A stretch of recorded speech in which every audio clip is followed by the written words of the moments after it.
Olá! Hoje é dia 23 de fevereiro e você está ouvindo a 20ª edição do Ainda Sem Nome, o seu podcast predileto sobre comunicação online. Daqui de Belo Horizonte, eu sou o Caio César e... Daqui de São Paulo, eu sou o Felipe Menhen. E aí, Caio? 20º episódio. Pois é, cara. Saca de carnaval. 2 dezenas de episódios já e carnaval é mesmo, teve esse negócio aí, né? Bom que tem uns dias pra gente dar uma descansada. Eu descansei, você descansou? Eu descansei. Pois eu é. Descansei, fiz uma viagem pouco kamikaze, eu diria, porque eu saí daqui de São Paulo às 4 da tarde em direção a Belo Horizonte de ônibus. E uma viagem aí que demora em 8 horas, normalmente parece que demora 12 de noite, eu acho que demorou umas 17 de dia, mas tudo bem. Vão dizer o seguinte, não, você é jovem, você aguenta. Montreal, porque você é jovem. 20º episódio, vamos começar agradecendo aí os comentadores, os comentaristas aí. Do 19º. Do 19º episódio, recheado de comentários muito bacanas, que eu estou em débito com a galera. Eu tenho visto lá que você, Cabeça, tem respondido a galera. Eu vou responder também a todos vocês que estão comentando. Eu vou responder. Isso é promessa, tá? Se eleito, todos os comentários estarão respondidos. Povo de Sucupira, né? Exatamente, povo de Sucupira. O Everaldo, o Renato Amarante, o Narcélio, o Humberto Massa e o Álvaro Lourenço que comentaram no blog os nossos mais sinceros agradecimentos. E uma coisa que teve mais comentadores, Cabeça? Não, só esses comentadores mesmo, pelo menos que eu fiquei sabendo, né? E uma Alguém coisa pode que... ter comentado sem ter falado com a gente. Aí estão comentando nas nossas costas, eu não gosto. Mas uma coisa interessante que foi percebida, né, cara? As pessoas comentaram basicamente sobre o assunto das Blitz, né?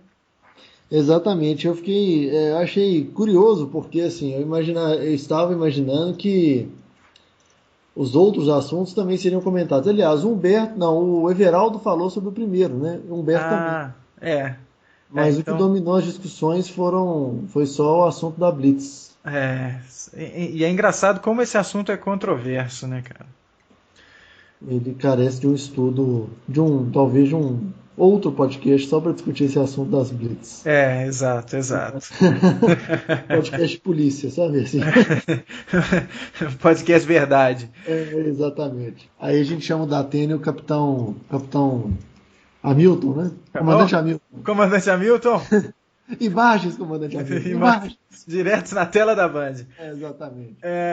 Então, comandante Cabeça, o negócio é o seguinte, nós temos 3 assuntos que são igualmente polêmicos, né, cara? E eu acho que retomam coisas que a gente já discutiu em outros episódios do nosso digníssimo Ainda Sem Nome. Se você tem curiosidade para ouvir episódios anteriores... caso você tenha sido aplicado por alguém e recebeu esse arquivo de MP3 e está escutando sem saber de onde que ele veio, dá uma pulada lá no nosso site, é o aindasemno.me, e escuta os episódios anteriores e faça os seus comentários e, enfim, participe. Ou então no facebook.com/asnome. Ou se você preferir ainda, pode nos insultar diretamente. Eu sou o Caio CGO no Twitter e o Cabeça é o Felipe Cabeça no Twitter, não é isso? Exatamente. Pois é, Cabeça, e como eu falei agora há pouco, a gente tem 3 temas que são bastante interessantes, né? A gente já falou na semana passada sobre a questão do Twitter estar bloqueando tweets e contas baseado em requisições localizadas de países, né? Parece que já aconteceu coisa na Arábia Saudita e na França. Uma conta de alguém que falava mal do nosso amigo Sarkozy, né, sócio de muita gente aí, né? E a conta desse camarada foi bloqueada para quem está na França. E correndo na mesma raia aí, ou seguindo a mesma trilha, o Blogger, que é um produto do Google, né, de construção de blogs, ele também está bloqueando contas bloqueando o acesso a sites baseado na requisição de países. Então, se um país, ou se a justiça de um país solicita o bloqueio de determinado blog, o Google vai lá e bloqueia o blog para aquele país apenas. Eu acho que vale uma sequência da discussão, né, cara? O que você acha disso daí, bicho? Ô, Caio, é o começo até do que a gente tinha falado semana passada, é o começo da argumentação que a gente tinha falado na semana passada, que são os precedentes que vão sendo abertos, né? E, cara, eu não sei. Você não sabe. Você também não sabe, né, gente? Não, é porque eu suspeito que isso quebra a internet, sabe? Eu tenho uma forte suspeita de que isso danifica a internet. Da mesma forma que a gente tem conteúdos restritos a determinados países, sei lá, o Hulu, ou um catálogo mais bacana do Netflix, ou há bem pouco tempo atrás o Spotify, e por aí vai, você tem esse tipo de conteúdo sendo restringido e censurado sei lá, eu acho que isso só dificulta, mas não impede efetivamente o acesso das pessoas, né? Você pode utilizar um VPN, você pode utilizar um proxy para acessar esse tipo de informação, mas ter que ficar usando esses subterfúgios para obter informação é algo que é muito danoso, que é muito ruim. A internet ela não deve ser regulada desse jeito. Eu suspeito que a internet não deve ser regulada de jeito algum. Ela deve, não a internet, mas as empresas que atuam na internet têm que seguir as leis dos países onde elas atuam. E ponto. Né? Não estou falando que quando a internet não deve ser regulada, um submarino, por exemplo, passa incólume quando não faz entregas, ou entrega fora do prazo, ou entrega um produto danificado. Nada disso. Ele é uma entidade comercial, então ele deve responder às leis comerciais. Agora, um blog, um perfil no Twitter que está lá colocando informação, poxa vida, qualquer iniciativa de qualquer Estado ou qualquer governante de impedir que pessoas tenham acesso àquele tipo de informação vai contra os princípios da internet. Não sei se é esse o caso, né? Mas é aquele esquema que é muito controverso quando a gente observa aquela briga, ou as diversas brigas de editores norte-americanos com relação à liberdade de expressão e publicação, né? O cara pode publicar um livro que ensina o americano a construir uma bomba? Ele pode, ele não vai ser responsabilizado por um cara construir a bomba, mas ele tem a liberdade de publicar um livro que ensine as pessoas a construírem bombas. Então, eu acredito que a internet deva ser um espaço que tenha esse nível de liberdade. Você pode publicar. Cabe às pessoas acessarem ou não, né? Mas como a gente tem percebido, é um assunto bastante controverso, né, Cabeça? Eu acho que sim, é bom deixar claro que pode publicar qualquer conteúdo de acordo com, igual você falou, de acordo com a regulamentação do país. Né? Porque senão vai ter gente colocando foto de animal morto, sei lá, violência animal, violência com criança, essas porra todas, falando que a internet é livre, e esse não é o ponto que a gente está discutindo. É só para deixar isso bem claro, entendeu? Porque parece que as coisas vão sempre para os extremos, né? Os exemplos vão sempre para os extremos. Mas esse tipo, como você falou, Cabeça, esse tipo de atitude, ele abre um precedente que é muito danoso, ou muito tem um potencial alto de ser danoso, que e quando alguém de algum departamento de justiça, ou ministério, ou o que quer que seja, um tribunal, alguém decidir que eu não devo mais ler um blog que fale mal do governo, que eu também não gosto, né? E aí? Né? É complicada essa situação. Então, eu prefiro correr o risco de acessar coisas que não vão me agradar do que ser cerceado de acessar coisas que podem ser importantes para mim. É um argumento que é mais ou menos, eu não sei se você pensa da mesma forma, Cabeça, que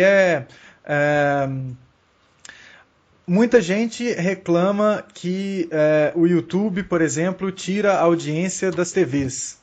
E aí quem faz TV, eu vi isso, uma entrevista, acho que foi do Boni, falando do livro dele, ele falando que a internet não ameaça a televisão, porque o YouTube da vida é muita porcaria. Né? É o mesmo argumento lá daquele o culto do amador, né? O culto ao amador, que meio que desce a lenha nas mídias sociais, falando que você tem muita porcaria e que isso não quer dizer nada. Por outro lado, outras pessoas argumentam que é melhor ter uma enxurrada de porcaria, vídeos de gatinhos e o que quer que seja, e eu conseguir tirar dali 3 ou 4 coisas boas, do que deixar isso a critério do diretor de programação de uma emissora, né? Ou do editor do Fantástico. Né? Eu não quero que o Álvaro Pereira Júnior decida o que eu devo e o que eu não devo ver, ou o que eu devo e o que eu não devo consumir de cultura. Eu quero poder consumir um monte de bobagem e eventualmente pescar alguma coisa boa. Então, eu acho que vai na mesma onda, cara. Eu decidi puxar esse assunto para a nossa pauta aqui mais uma vez, porque esse tipo de iniciativa que a gente tem visto aí, na minha humilde opinião, isso quebra a internet, isso danifica a internet, porque atrapalha o funcionamento da rede do jeito que ela foi concebida, e isso é danoso, né, cara? Mas não sei, o que você acha? Não, assim, eu acho essas afirmações de que, por exemplo, o YouTube não é uma ameaça à televisão é de uma prepotência tremenda, né? Porque senão você não ia ver, por exemplo, quer você goste ou não, o UFC, por exemplo, tem um canal no YouTube com conteúdo exclusivo e com coletiva, por exemplo. Você pode ver uma coletiva de uma pré-luta pelo YouTube ao vivo. Então, assim, bicho, se você gosta do esporte, você vai correr pro YouTube e vai tirar a audiência da televisão. Sim. Né? Agora, eu ainda prefiro... eu tô com você nessa. Eu ainda prefiro fazer o meu gatekeeping do que deixar outras pessoas fazerem isso por mim. E você conseguiu mais uma vez colocar a expressão gatekeeping no podcast, hein, cara? Pois é. Eu adoro gatekeeping, cara. Mas foi um uso correto de gatekeeping. Sim, você está sendo o seu próprio porteiro. Exatamente. Eu estou filtrando o que eu quero ver e o que eu não quero ver. E isso é que é importante, isso é que é o bacana quando a gente está falando de mídia social e correlatos. É o mesmo esquema do nosso podcast aqui, que ele pode ser uma porcaria para muita gente, pode ser irrelevante para um tanto de pessoas, mas deve ter aí algumas pessoas que acham que ele é legal, que de vez em quando a gente fala até alguma coisa interessante. Isso até outro dia um colega de faculdade postou no Facebook alguma coisa tipo: as pessoas colocando mensagens de baixo nível na rede social, é uma pena que as pessoas sem o mínimo de moral fiquem postando baixarias pela internet que virou uma terra sem lei. Bicho, sempre foi teoricamente sem lei.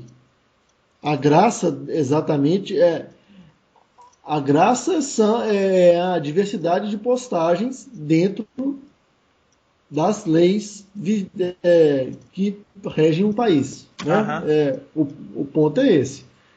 Deve ter muita gente que curte pornografia na internet. Deve não, né?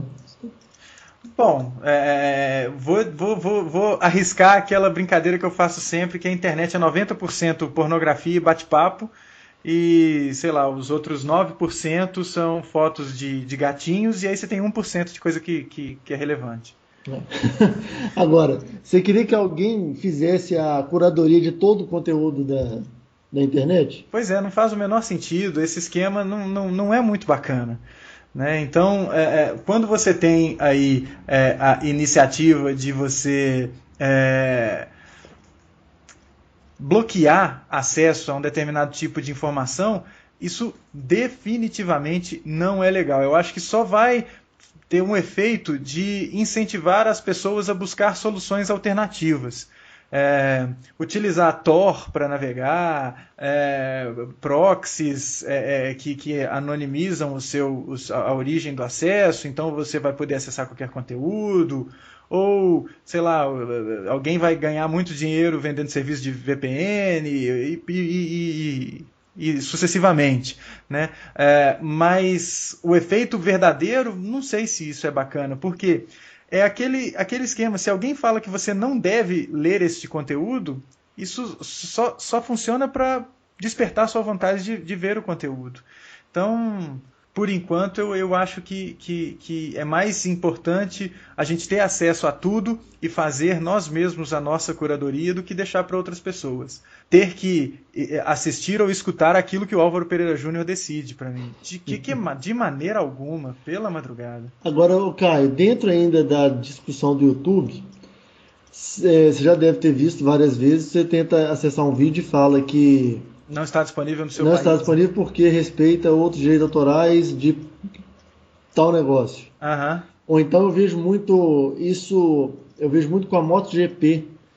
Os promotores da MotoGP, que é o campeonato de moto velocidade, para os que não conhecem a sigla, eles são quase ditatoriais, porque assim, qualquer conteúdo que você posta, tipo, pode ser um vídeo de um pedaço da corrida, os caras vão lá e cortam, velho. Então, assim, isso quer dizer que o YouTube oferece sim uma frente às redes de televisão, né? Porque se a MotoGP vende caro esse sinal, eles não vão querer, e a Globo, por exemplo, não vai querer que você veja, às vezes, uma corrida inteira no YouTube, ou um lance capital da corrida.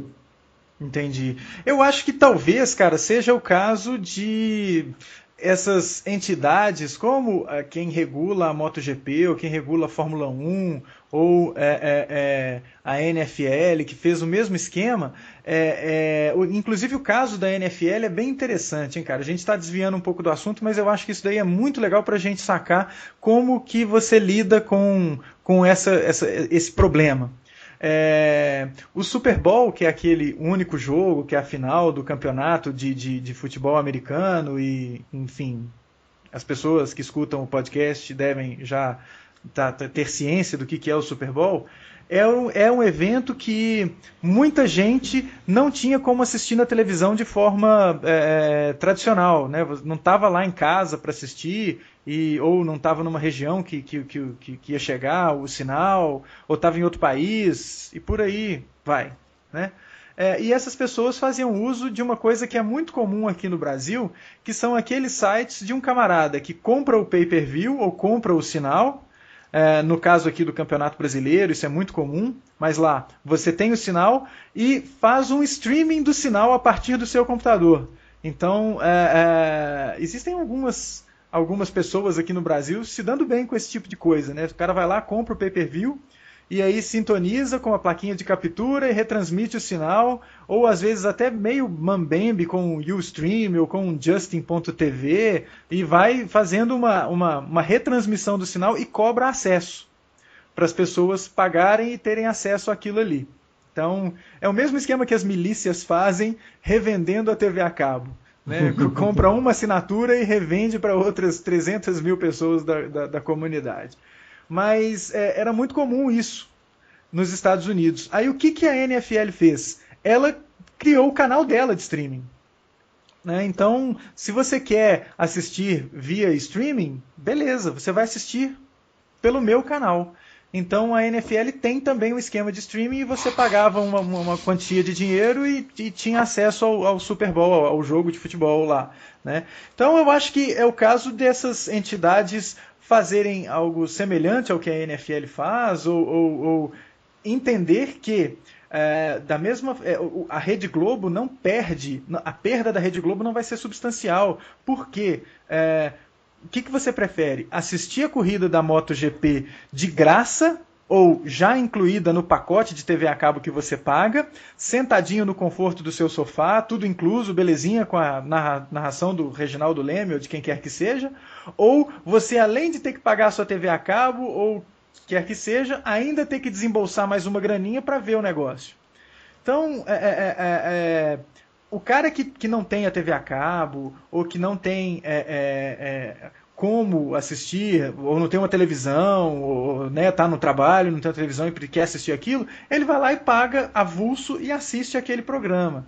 E isso pode ser uma fonte de renda bem bacana para essas entidades, para elas se desvencilharem da pressão das emissoras, né? Especialmente aqui no Brasil. Vamos falar daqui do Brasil, né? Que tem esse problema com o Campeonato Brasileiro, a briga de Record com o Globo para disputar quem é que vai transmitir o Campeonato Brasileiro, e aí você tem aquele jogo político todo e tal. E poxa vida, um Clube dos 13 poderia ganhar uma grana boa vendendo isso direto para as pessoas e vendendo, ok, eu deixo de ganhar um pouco se eu vender mais barato ou se eu vender para 2 ou 3 emissoras, não sei. Achar alternativas. Eu acho que esse esquema, as restrições ou os obstáculos fazem com que a gente inove. Né? E o que as emissoras estão fazendo quando elas argumentam nesse sentido, elas estão querendo impedir inovação ou impedir que se pense em novos formatos. E isso é muito danoso. Acho que a gente deveria pensar a respeito disso. Concordo. Foi um desvio de assunto aí gigantesco, hein, cara? Mas, bicho, lindo. É a razão de ser do nosso podcast também, é o desvio de assunto. Ainda bem, mas agora vai demandar um esforço hercúleo para voltar ao segundo item da pauta, porque ele tinha um link muito forte com o primeiro, né? Uma coisa de censura, cabeça. Antes de qualquer coisa,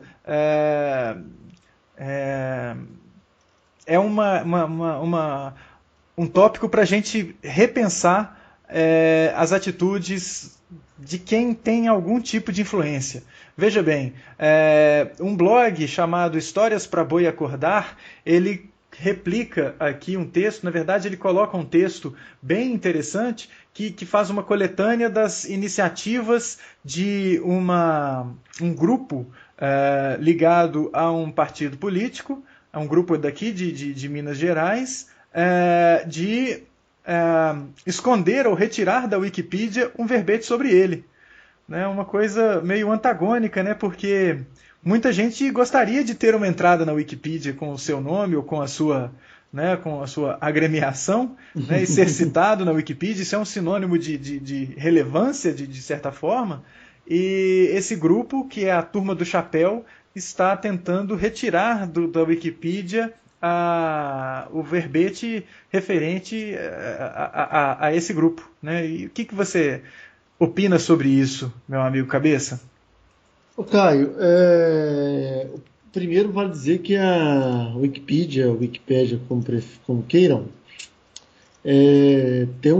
eu acho que é uma das curadorias mais eficientes que eu vejo, assim, para tentar manter o máximo de idoneidade dentro da ferramenta e o máximo de relevância também, né?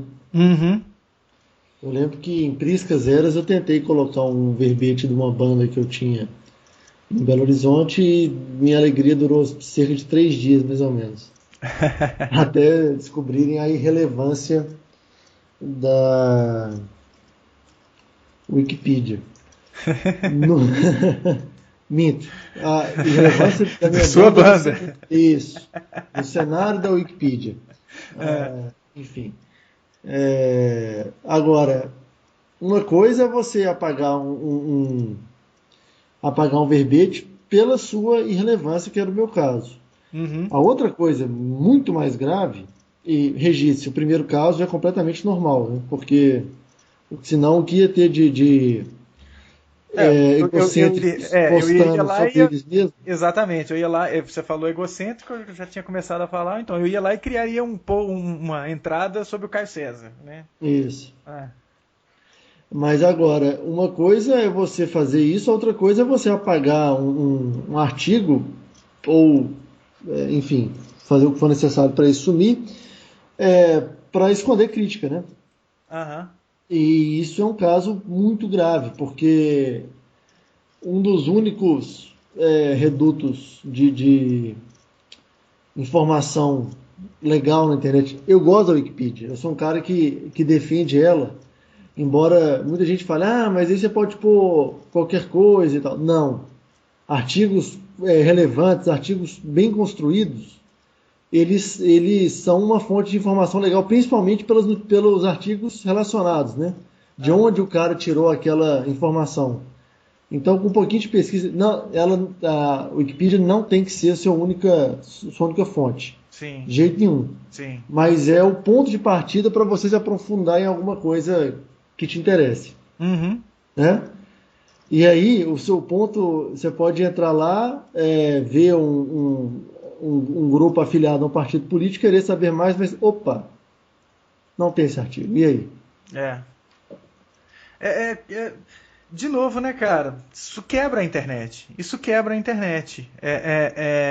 Ela serve para que as pessoas tenham acesso à informação. É um espaço de interação efetivamente democrático.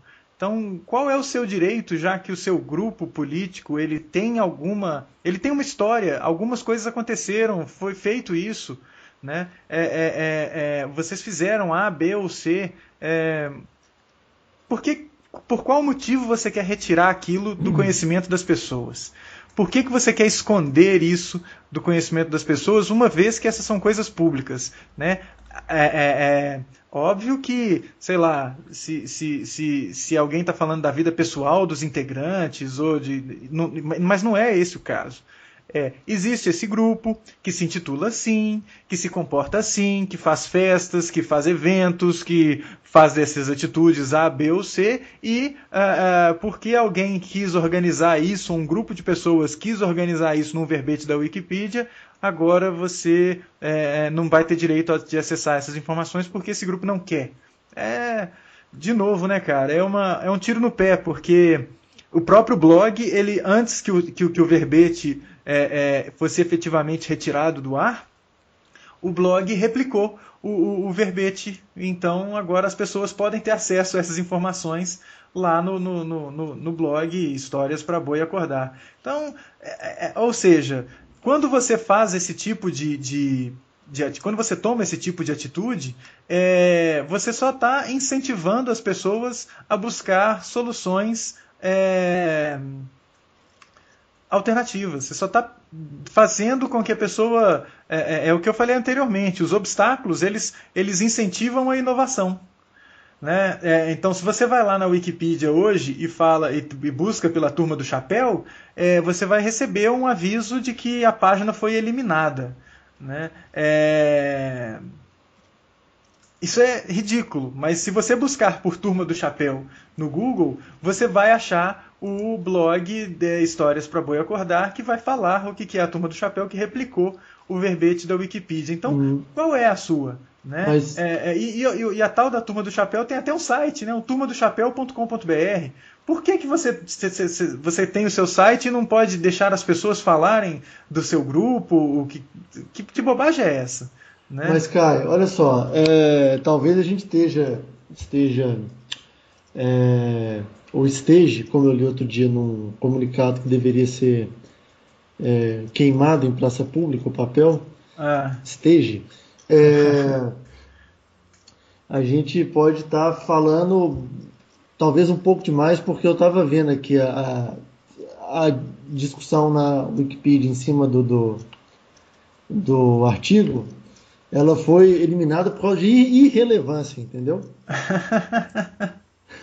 É bastante irrelevante, né? Se você ler o verbete original lá no Histórias para Boi Acordar, você vai ver do tamanho da irrelevância da Turma do Chapéu. Né? O tanto que eles... E se você dá uma visitadinha no site lá, você vai ver que como outros grupos, esse merece atenção e merece ser registrado, porque o que ele faz tem um impacto.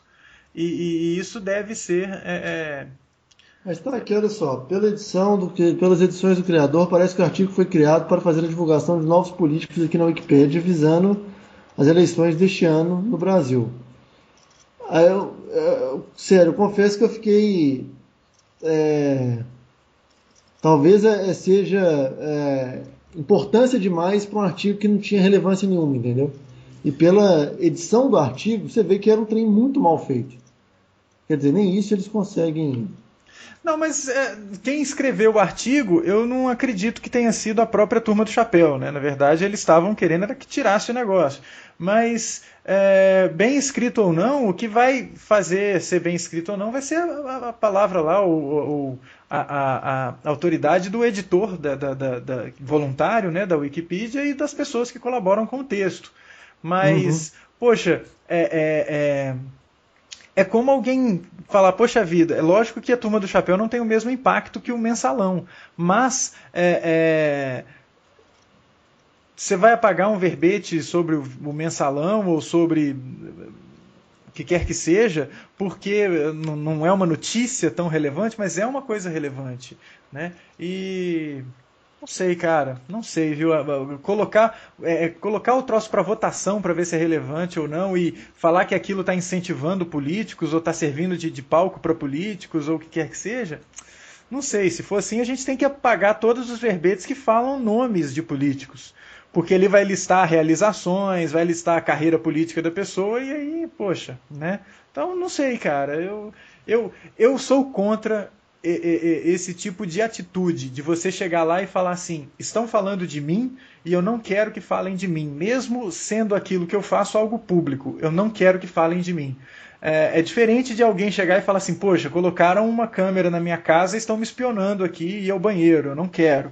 Isso é diferente, isso é uma invasão de privacidade. Agora ali não tinha nada privado, era uma coisa que é pública, que o grupo existe, se manifesta e ele está ali registrado, a história dele, quem são aquelas pessoas. E, bom, sei lá, né, cara, eu acho que eu tô sendo muito picuinha. Não sei, assim, eu acho que a eliminação tem a ver com a irrelevância do grupo ou do artigo para o que o grupo representa, entendeu?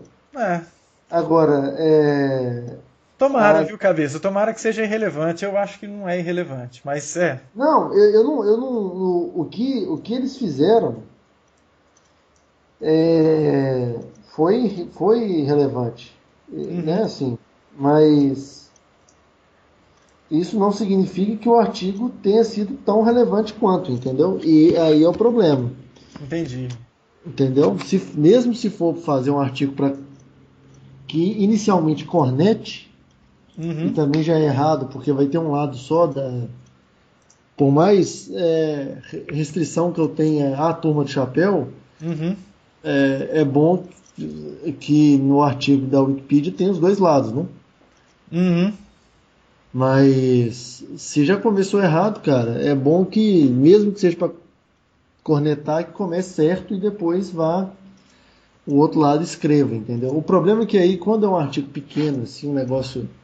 Aí vira uma briga, um apaga, o outro apaga, aí um entra, xinga, o outro vai e vandaliza o artigo, aí vira, tipo, tocar a campainha e sair correndo, entendeu? Sim, mas só que aí, nesse caso, cara, o que acontece? Os artigos ficam travados para edição. Você não consegue, não é qualquer um que consegue entrar lá e editar o verbete que fala do Obama. Não é qualquer um que consegue entrar lá e editar o verbete que fala do islamismo. Né? Há uma política de edição mais bacana, assim, mais bacana que impede esse tipo de vandalismo. Talvez fosse o caso, mas sei lá, cara, eu acho que isso é bom porque aí a gente discorda em algo, né? As pessoas pedem tanto pra gente discordar, então tá aí um assunto que a gente discorda. Eu acho que isso é relevante e deveria estar na Wikipedia, cara.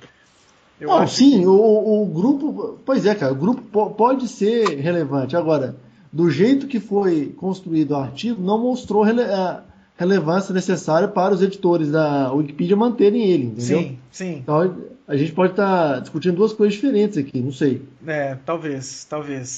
Eu acho que o problema com o texto existia, mas eu acho que as pessoas têm que saber daquele esquema da empresa cavalaria, do dinheiro e dos cargos no governo e do que foi feito e aí o cara recebe um cargo de confiança no governo. Esse tipo de coisa tem que aparecer. E isso não aparece costumeiramente nos jornais. Então seria legal se as mídias sociais mostrassem. E a Wikipedia é o melhor exemplo de mídia social que a gente poderia ter. Mas gostaria de saber o que os nossos ouvintes pensam a respeito. Então entrem lá, pessoas de bem, pagadores de impostos, vão lá e comentem no aindasemno.me ou aqui mesmo, se você estiver escutando o podcast direto da nossa página. Comenta aí e fala pra gente o que você pensa sobre esse assunto. E também sobre esse próximo assunto que retoma coisas que a gente já conversou anteriormente, né, Cabeça? E que fomos alertados, usando um termo bem eufêmico, por colegas que não se deram muito o trabalho de fazer comentários mais extensos e com mais argumentações, mas que falaram que a gente está meio fora da realidade quando a gente fala que tem empresa de comunicação online que não registra os funcionários e que isso não é muito legal e tal. Óbvio que esse exemplo que a gente traz hoje não é um exemplo de empresa de comunicação online, mas é um exemplo de uma empresa de comunicação, uma revista que vamos chamar de revista X. Essa revista por meio de seu editor, ela estava fazendo um anúncio de vaga, né? E esse anúncio de vaga chegou até o meu e-mail. Como muita gente sabe, o meu blog, que hoje, no dia 23 de fevereiro, está fora do ar porque aconteceu um probleminha de ordem invasora no meu site, eu recebo muitos e-mails com pedidos para divulgação de vagas. E esse e-mail não foi enviado diretamente para mim, porque eu não sou jornalista, mas para um grupo de comunicadores, que inclui jornalistas, do qual eu faço parte. E o pedido é o seguinte: a revista X procura um repórter com alguma experiência, senso crítico, bom texto e muita garra para fazer grandes reportagens investigativas. Eu estou me sentindo Diogo Vilela na época do Pirata aqui. Sabe, do Esporte Esportivo, aquele programa?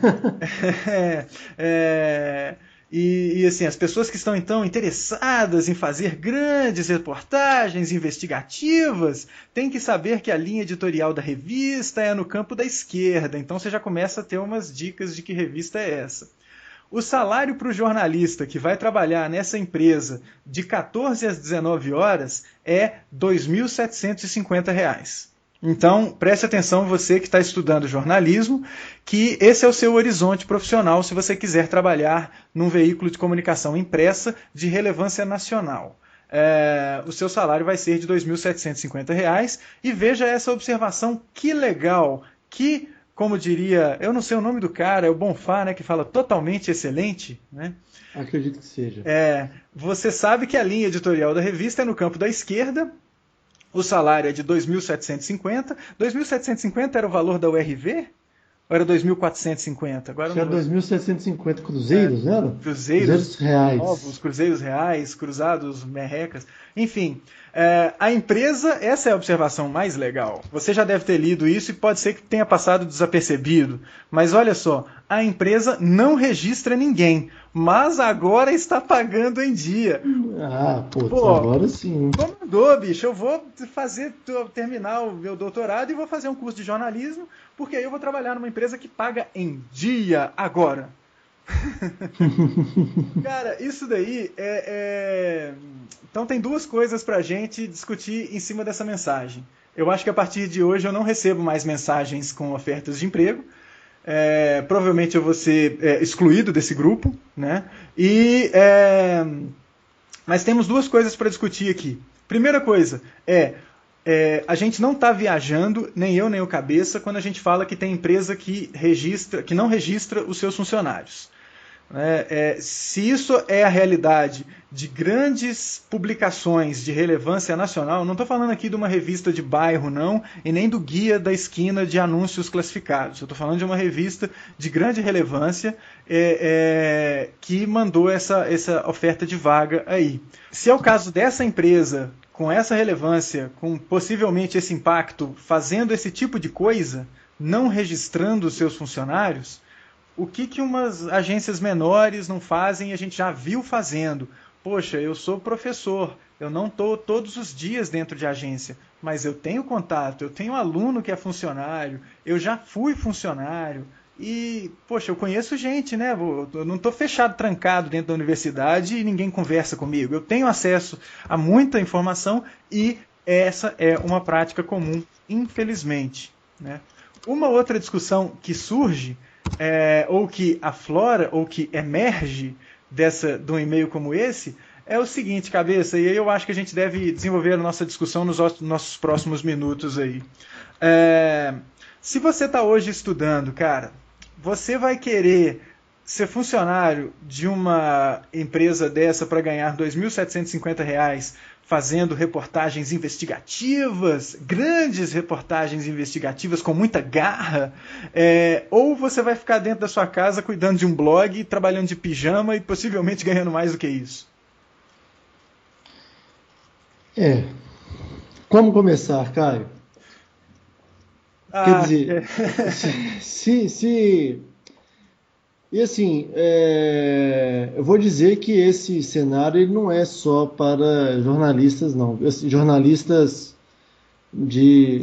da função, né? Mas eu já vi, inclusive, empresas em Belo Horizonte oferecendo cargos altos, entenda, coordenador, gerente, médios para altos, né?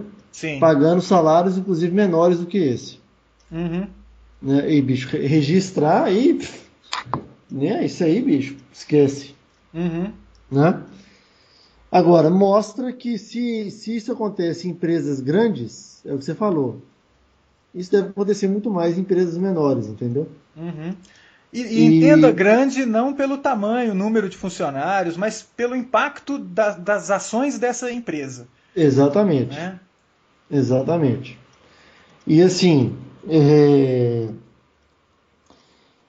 óbvio que nivelando por esse preço, óbvio que você vai preferir fazer outra coisa, entendeu? Uhum. E aí, assim, só se você for muito amante do seu ofício, e é lindo isso, cara, tipo, mesmo assim, para você falar, não, tudo bem, foda-se o salário, vou trabalhar no que eu acredito.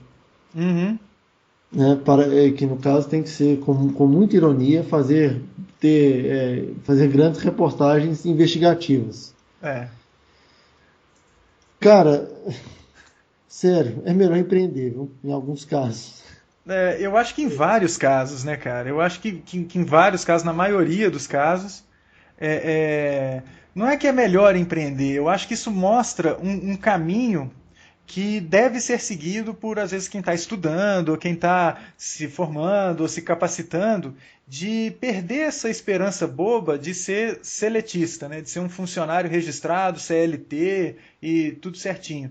Eu acho que, sei lá, eu devo ser uma das últimas pessoas que valoriza isso muito. Eu acho que isso é importante, isso é um direito do trabalhador e ele tem que buscar isso.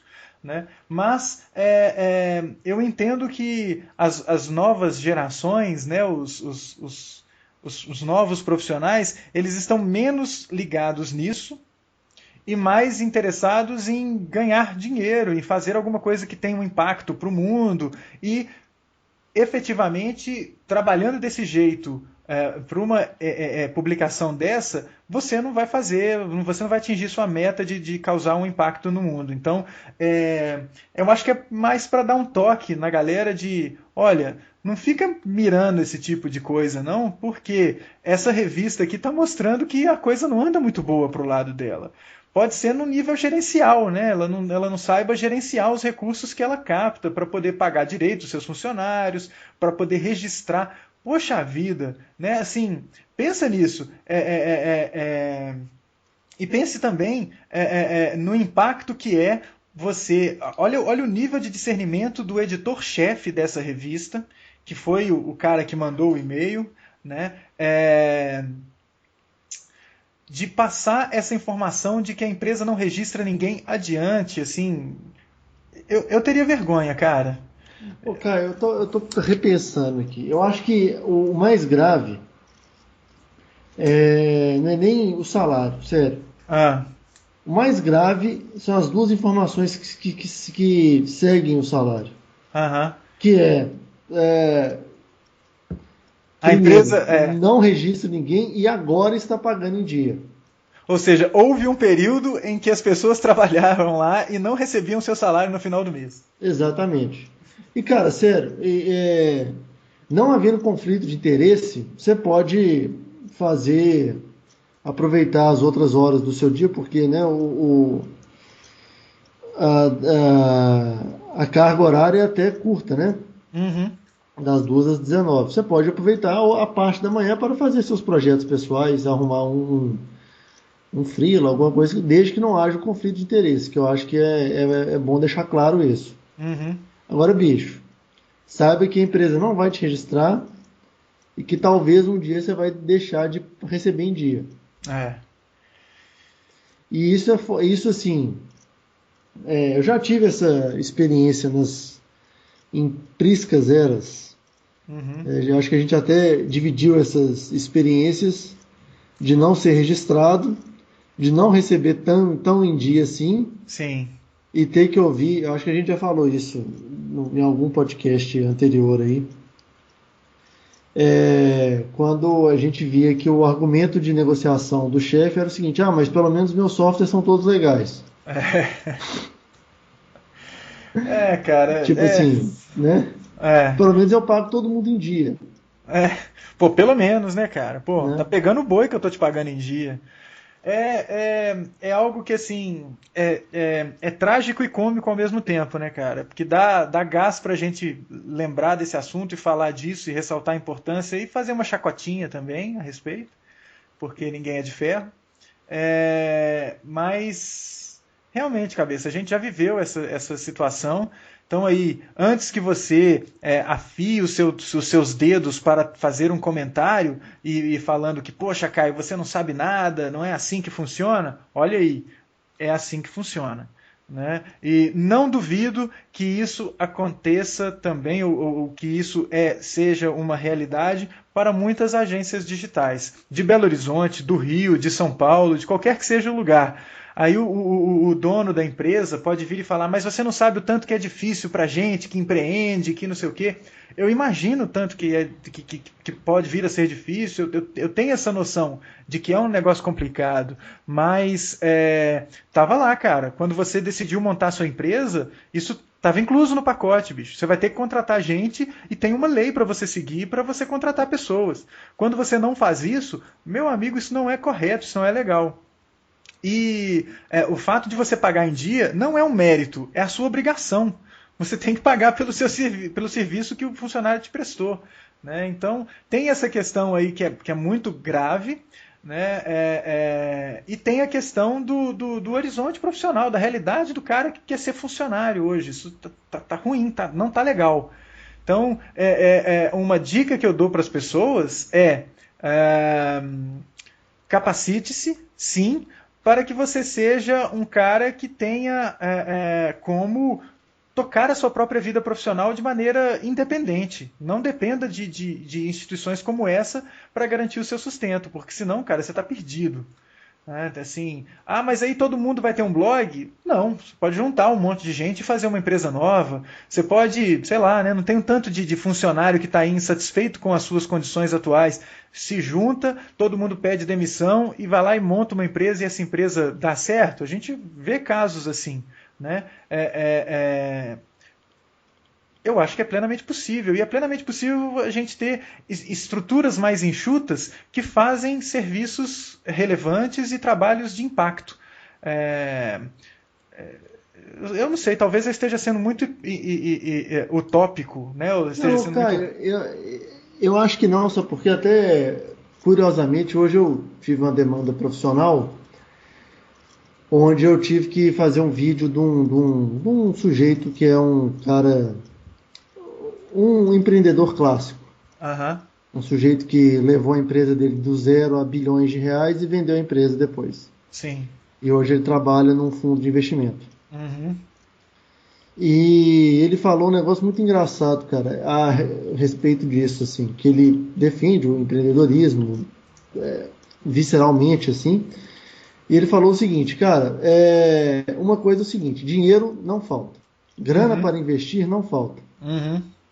Se você quer vender pão de queijo na esquina, talvez você vai ter um pouco mais de dificuldade para juntar dinheiro.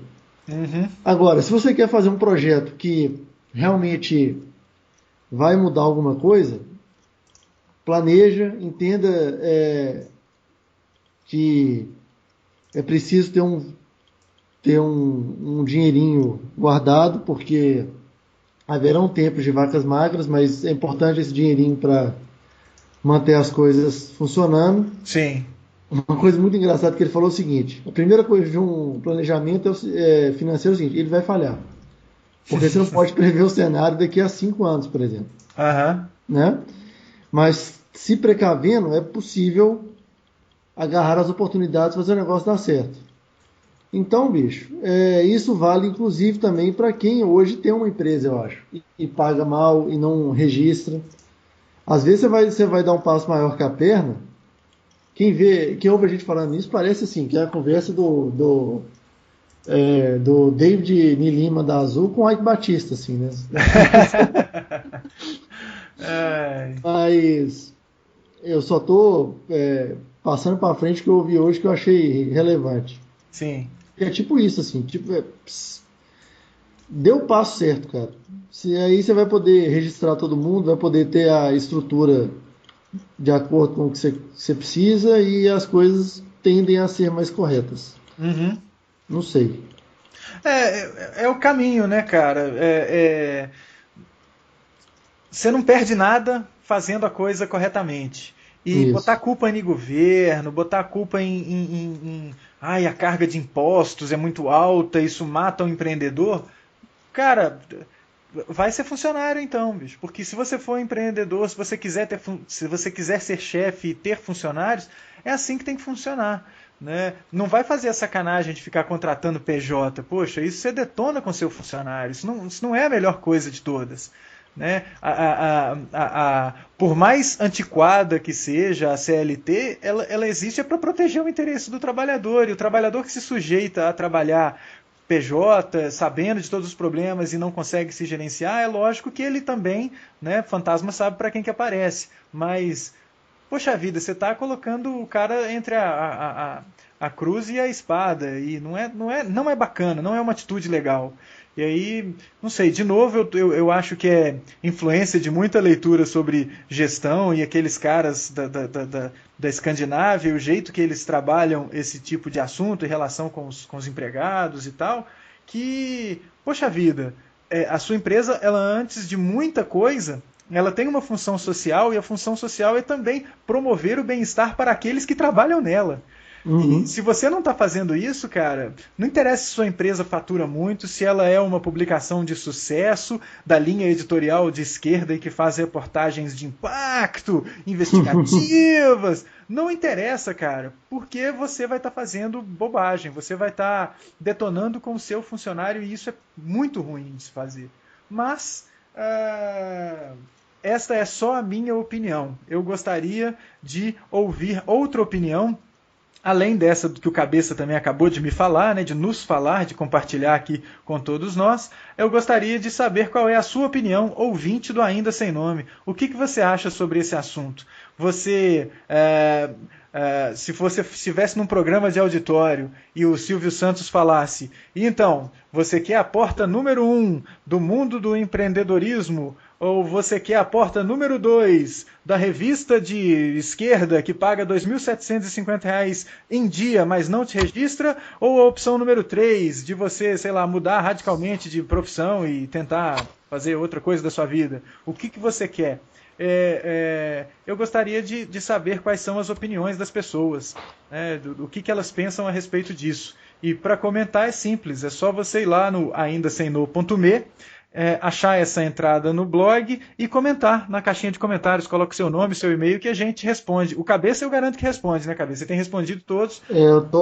Inclusive teve até um comentário do Alexandre do 18 que eu respondi com um post ainda, olha que coisa incrível. Pô, o negócio está super legal, totalmente transmediático, não transmediático porque a gente não saiu da internet, mas tá bem bacana e eu acho que ali a discussão ela ganha um formato mais interessante do que aqui no podcast, que somos só nós dois falando, né, cara? É verdade. Mas então você pode comentar no aindasemno.me, pode comentar também no facebook.com/asnome, ou pode cornetar a gente pelos nossos twitters. O meu é o @FelipeCabeça e o do Caio é @CaioCGO. Exatamente. E eu acho que com essa longa divagação sobre salários, empreendedorismo, empresas que pagam e que não pagam, acho que a gente encerra os trabalhos de hoje, né, Caio? É isso aí, vamos que vamos, rumo à 21ª edição do Ainda Sem Nome. Exatamente. Eu ia falar que a 21ª se representa um ano, não. Meio ano não. A 26ª vai representar meio ano. A 26ª talvez represente meio ano se a gente conseguir manter a regularidade, mas tudo indica que sim, né, Cabeça? Exatamente. É isso aí. Então é isso, pessoal. Esperamos que vocês tenham gostado deste podcast ou desta edição do nosso podcast e aguardamos os vossos comentários. A gente se vê, ou se ouve, ou se fala na próxima semana. De São Paulo, eu sou o Felipe Menhen e de Belo Horizonte eu sou o Caio César e vamos desligando os nossos Skypes para que eu possa editar este áudio. Ô Caio, só para terminar, aproveitando o clima de carnaval, termina com a marcha da coxinha lá, que eu gostei dela. A marcha da coxinha é muito bacana, né, cara? Solta o som, DJ. É isso aí, a marcha da coxinha mais atendendo a pedidos. Isso, valeu, um abraço, cara. Falou, um abraço, até mais. Valeu.